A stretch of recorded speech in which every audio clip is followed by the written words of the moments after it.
Welcome to the Positive TV News Roundup, the programme that aims to be the antidote to the traditional negative news agenda.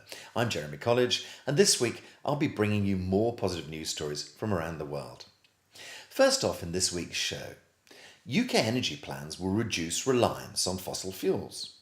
The UK's Energy and Climate Change Secretary, Chris Huhne, has promised to provide incentives to generate heat from renewable sources, speed up the connection of offshore wind farms to the national grid, bring in emissions performance standards for power plants, and introduce smart meters more quickly. Although environmental campaigners have praised the initiatives regarding the renewable energy, the same initiatives will be made available to investments in nuclear energy.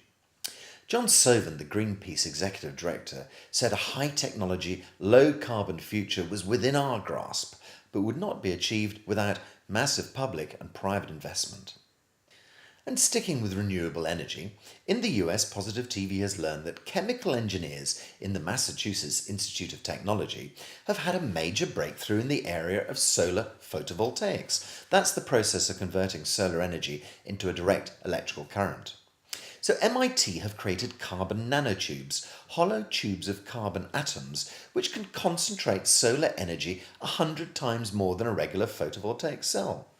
These carbon nanotubes can be used to improve the efficiency of products that need to trap light, such as computers, mobile phones, iPads and televisions. And now to yet another positive story of a government doing the right thing.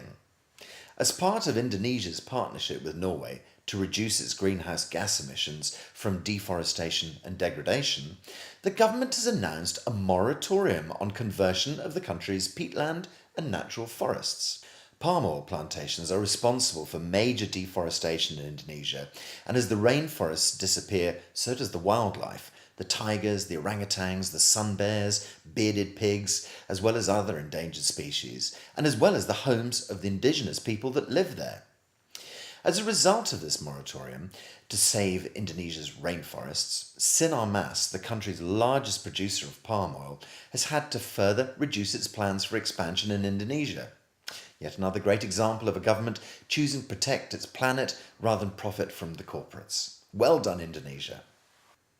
And finally, many of us would love to leave our car at home and to use alternative transport to get us out and about.